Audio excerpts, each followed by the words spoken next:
Hello my amazing friend, Alexandra here. Welcome to a new video. So far this month, I gave you tips on how to get over depression in the personal growth video. In relationships and sex, we talked about dating deal breakers. And last week in fashion and beauty, I shared with you some dating outfit ideas. Today, we are talking career and money. And the topic is how to create the most kick-ass, memorable resume. If you have any questions for me, I'm reading your comments here on my Facebook page, or you can use hashtag AskAlexandra on Instagram and Twitter. I also have a new fan shout out today, so stay tuned for that. And grab your journal, open it to the career and money section, and get ready to take notes. If you don't know what the journal is, I have a link below to a video that will explain to you exactly how to put one together because it's pretty darn powerful. Now, before moving forward, if you haven't seen the video about how to find what you love, you are totally missing out. I created the most detailed exercise to help you discover what you would love to do job-wise, that you would be really good at, and that will pay you what you need and want. That's the perfect balance everybody's seeking. So people pay thousands of dollars for information like this, and here you are getting it for free. So don't miss out. The link is below. Watch it, learn a lot, and then come back to this.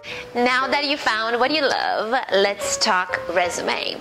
There are different ways to create it. There are chronological resumes, which focus more on the employment history, and they're used to show a steady growth in a particular career field.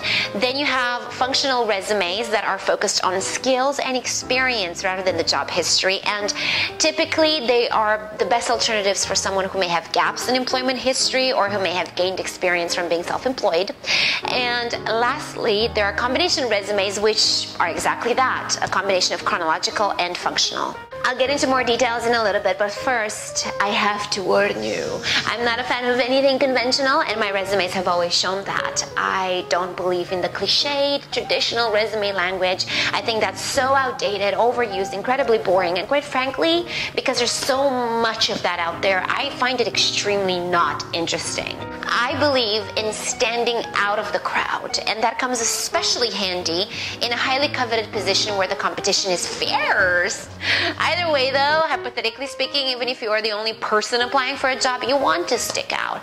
You want to shine. You want whomever's hiring to look at your resume and say, wow, who is this person?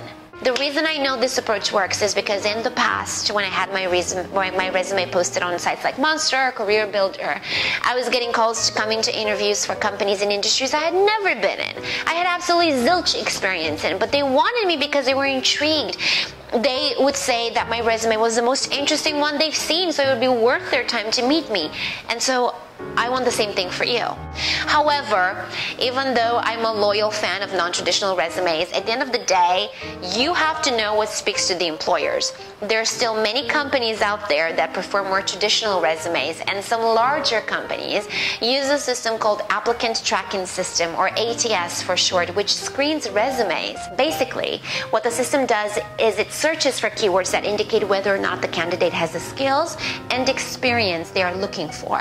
So ATS requires text-based resumes, and because of that, some companies using ATS will not even bother with non-traditional resumes. Basically, what I'm trying to say is do your research. Always look at the company that you're applying for. If a traditional resume is required, send a traditional resume, but have a creative cover letter. If you're not sure what to send, then just call the HR department and ask. Tell the person you're speaking with that you're interested in applying for a position there, and you would like to know what type of resumes they're interested in. If they don't understand the question or give you something like, what do you mean? That's okay. Just say that you have a traditional and a non-traditional resume prepared for them and would like to know which one they'd be interested in receiving. Booyah! The thing is that too many folks simply post their resumes online and then email the same one everywhere without doing their homework. The word is be prepared or lose to somebody that is. Job hunting is a job. You have to be prepared, you have to do homework, and you have to ask questions. Now, I run my own business. I do social media marketing, and I started this shindig back in 2010, but for the sake of this video, I took the time to create a resume as if I was applying for a job. Because of the background, skills, and experience that I have, I opted to create a resume as if I was applying for a social media management position. Your skills and interests might be different, of course, but what I want you to take out of this video are the ways in which you can sell yourself and do so in a very creative manner. And I'll show you my resume after I walk you through the pillars of a good resume. And here they are, the 4 things that I believe no resume should be without. Your full name and contact information, your employment history, your relevant skills, and your education and training history. So for number 1, your full name and contact information. Your name will need to come first in the title of the resume. The format should be bold and in a larger font than the rest of the content. You need to add your phone number and the email address, the best ones you can be reached at, and you can also write your physical address as well if you want, but just make sure that it's an address where you actually get mail. This portion needs to stand out. For number 2, your employment history. List your jobs in chronological order with the most recent employment first. Include the name of the company, your title there, and then you can highlight the duties and responsibilities you have or had while working there. Also include the dates that you were employed. You can check the Occupational Outlook Handbook on the Bureau of Labor Statistics website for an alphabetical listing of job titles if you feel you need some ideas to spruce up those titles more. In this section, I want you to use action verbs to describe your responsibilities. Verbs like created, provided, assisted, etc. Also, for each employment listing, include any accomplishments, major achievements, or awards you may have received. If you don't have any, because let's say you're a student, you can list any internships you've done and what your duties were. It's always best not to mention any experience that's short or insignificant, and try not to show long gaps of time in between jobs. If you have any, a brief reason as to why that is can be made in your creative cover sheet. However, use facts and stay away from sounding too dramatic or sad or needy. Be short, straight to the point, and then let the employer know that you can give them full details in an interview. Number 3 is your relevant skills, meaning the skills that pertain to the job you're applying for. I've seen resumes before of people applying in marketing but listing that they have accounting experience. Does that sound right? Oh my God. What this tells me is that that person is all over the map and most likely applying for different jobs in different industry verticals with the same resume. Big mistake. At some point, I was a recruiter, so trust me when I say don't do that. If you're applying for different jobs in different fields, create separate resumes or you're not going to be given the time of day. Now, in this section, you need to show your relevant qualifications or skills. Create a section titled Special Skills or Unique Qualifications and list them. If the job you're applying for requires applicants to have certain skills and you have them, list them here. They can be anything: computer programming, analytic, multilingual skills, etc. If your resume won't go over 1 page, you can also list other general skills you may have if you want them mentioned. They could be positive personality traits like being enthusiastic, timely, diligent, or a team player. Number 4 is to provide your education and training history. Same as with your jobs, you should list your education in chronological order with your most recent schooling at the top. Include any college degrees you may have, any trade schools or internships. For each listing, include the university and program name and their city and state. If you graduated with a degree, list the name of the degree as well as the year when you received it. If you had a cumulative GPA of 3.5 or higher, make sure to list it along with your school and degree information because it's something to be darn proud of. If you're still in school, simply state ongoing and list the expected graduation date. Also, if you participate or participated in any sort of training program that supports your work experience, you should mention that here as well. Name the training institution, the topic and duration of the training, and list it right after the education part. So those are the 4 things no resume should be without. It is very important that you give true and accurate information. Never give any information that is false. Now, if you choose to also have a career objective section at the top, as you see many folks doing, remember remember that this section is generally applicable for the candidates with little experience, about 1 or 2 years of experience. If you are seasoned and you have a career objective section at the top of your resume, it will look like you don't really know how to put together a mature resume, so be aware of that. But if you have little experience, in this section you can mention the immediate goal of your career. Also state how you and your current experience are a potential good match with the position you're applying for, and you can also emphasize on the ways you can make contributions to the company, and then briefly highlight some of your positive skills that go in line with the criteria mentioned by the employer in the job ad. That's why doing research into the company is so important, because you can include some of the keywords they are using in the job ad into your resume. Remember what I said about ATS, right? Keywords. Now, let's move on to how to format your resume.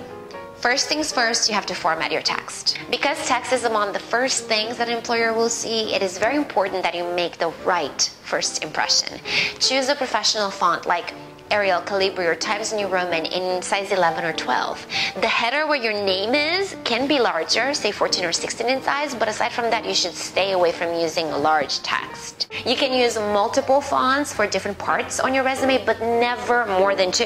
If you want certain areas to stand out, simply make those specific sections bold or italicized, as opposed to overwhelm your paper with different fonts. That will just look kiddish. The text on your resume should always be written in solid black ink, and please make sure that you break any hyperlinks like your email. Otherwise, they'll print in blue or some other color that's not black, and that will make your resume look like it was done by an amateur. Your resume page should have about 1-inch margins all the way around. Also, make sure that the spacing between the lines of text is not too small or too big. Usually about 1.5 to 2 points of line spacing is perfect. Then, it's time to decide on a layout. There are 3 types of formats when creating a resume, right? And I mentioned them in the very beginning: chronological, functional, or combination. Your current situation will determine the style of layout you should use. But you should always bring about your positives. So, if you job hopped a lot, employment history is not your forte. Instead, you could place the relevant skills at the top using those keywords and just highlight the employment history underneath. Does that make sense? Don't feel like you have to start with your employment history and put that at the top just because you've seen other people do it. You have to create this for yourself and circle it around your strengths. Now, here are some crucial tips that you should know before moving forward. Number 1 is the 10-second rule. That is the average time an employer spends on your resume. That's it. In part, that's because of the large number of resumes they need to look at, and on the other hand, it's because of laziness. There, I said it. Sorry. So, what you need to take out of this is that you need to make sure that your resume pops and everything is precise and clear. Stay away from writing long sentences and giving any unnecessary or irrelevant information. And this is why getting creative is such an asset, because you need to capture that person's attention in a glance, in that small window of time, and tell them why you should be the candidate they should hire. Number 2, go 1 page or go home. If your resume is longer than 1 page, you just cut the chance of somebody reviewing it in half, my friend.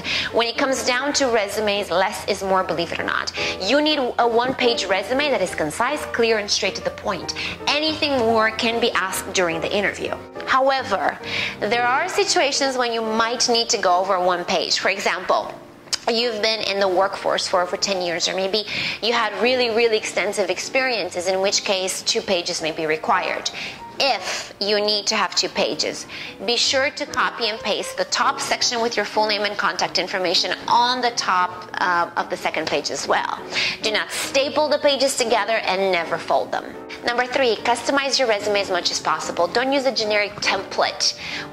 It's important to highlight your specific skills and attributes and experiences that will speak to that employer. Again, I have to mention this because it's too ignored. Research into your employer is king, and that translates into number 4. Use keywords strategically. Look at what type of words the employer uses in the job advertisement and tailor your resume to speak to the job you're applying for. Analyze in depth the job ad, because that's how you will understand what they're looking for. If a job specifies that potential employees should have a certain skill and you have it. Be sure to include the same exact skill as it's listed in the ad into your resume. Just don't overdo it or you'll be suspicious. However, the idea is that you want the resume you're sending to the employer to clearly reflect that you meet their specified qualifications. That was a mouthful. Number 5, spell check and proofread your resume. I can't stress this enough. Review, review, review for any spelling mistakes, typos, or grammatical errors. Proofread your resume, then have somebody else do it as well as a backup. Spelling and grammar errors in resumes are lethal. They will have such a negative impact. Your skills and experiences will be completely overlooked. That's sad.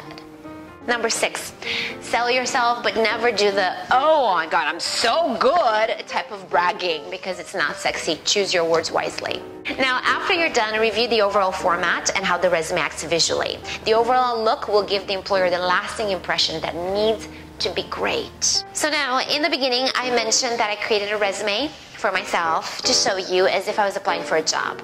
The type of job I would apply for if I didn't have my business would be in a space that requires creativity. If the job you're applying for has any creative part, I strongly encourage you to not go the traditional route, but get creative so you can stand out. I wish I had a little bit more time to get really creative, but unfortunately, because of the time constraints, this is the best I could do. Let me walk you through it. Off the bat, you can see the top section that stands out with my name and contact information. The name is larger in a bold font, as I suggested for you as well. I covered my contact information for obvious reasons, but you can always reach me at contact@alexandrapotora.com. But then I also included a link to my Facebook page, and I also added my birthplace and nickname. I mean, why the hell not, right? We're not traditional, so might as well do something different. If you choose a picture, you have to make sure you take a picture with balance, a picture that shows your professional side, but that still makes you personable and approachable. For the type of job that I would apply for, I felt this picture was appropriate. Now, moving forward, there's one thing I have to say in reference to having the Facebook account listed. 1 in 10 job applicants gets denied because of pictures of information discovered on their social profiles by the hiring agent. That's crazy. So when you're job hunting, make sure that you're absolutely proud of anything that the potential employer might discover. In the beginning, I mentioned that functional resumes are best for people who may have gaps in employment history or who may have gained experience from being self-employed. In my case, I have been self-employed since 2010, right? So in functional resumes, we focus on skills and experience rather than the job history. So you see what I did here? Look at how much real estate my skills take. This is the focal point. This is where I want them to go to. This is the most amount of content, and it focuses on what I have to offer. I made it all about my skills as opposed to other previous experience. I'm showcasing what I can do. And not only did I do that, I highlighted them under what I do and inserted more technical skills into what I know. Bam! By the way, those 2 sections that have larger text, they do so because I'm focused on the skills so much, and also it kind of goes with the creative theme of the resume.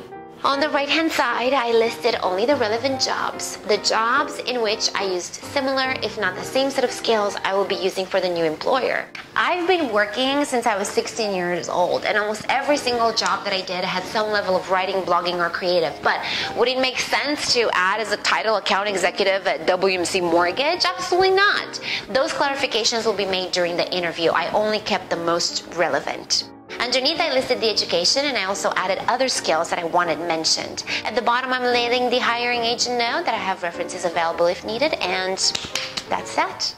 What I would also like to do now is show you some examples of how other folks have branded themselves to speak precisely to the companies they're applying for. Just look at this guy, okay? Like, how creative is this, right? He's applying for a job as a graphics designer, and I believe it's for a company that makes cereal, obviously, so double points. Can you say speaking to the employer? That is amazing. Who do you think will have a better chance at getting the job? That guy? Or somebody else that is perhaps more seasoned but uses a more traditional resume? It's a no-brainer for me, honey. Now, how about this one? Josh's resume was viewed over 960 times, and he was bid on 3 times. Super creative, and what a way to generate a buzz about yourself, right? Now, what about this one? Or this soft fabric resume? So cool. Here's another one. After Sabrina submitted this resume, her potential employer said it was brilliant, and I really couldn't agree more. She sent this, of course, when the old Facebook profiles were happening, so if you do something similar, just make sure that the designs are current. Now, my friend, if you don't have the graphic skills to create something like what you've seen here, but you think that will be relevant, then just sketch it out yourself, as simple as it is. Sketch it on a piece of paper, point out what content needs to go where, and then pay $50, $100 to your local guy to do it for you. Tell him or her what kind of job you're applying for, and then ask if they have better ideas. Maybe they do, but just make sure that they won't charge you for that time spent brainstorming, and if they do, make sure that you know about it and you know how much it will cost total. In the next Career and Money video, I will show you how to market your resume, how and where to creatively place it to attract buzz with an emphasis on using social media to your advantage. I hope that you got a lot of good information from this video. If you did, because it's free, please give thanks by liking and sharing it onto your profiles. Today's fan shout out goes to one of my newest YouTube subscribers. Her name is Roxana Vornicu, and she's such a doll. She leaves me the kindest comments and keeps me up to date with her progress. So shout out, Roxana. Thank you for watching today. I love you for it. I will see you next Thursday.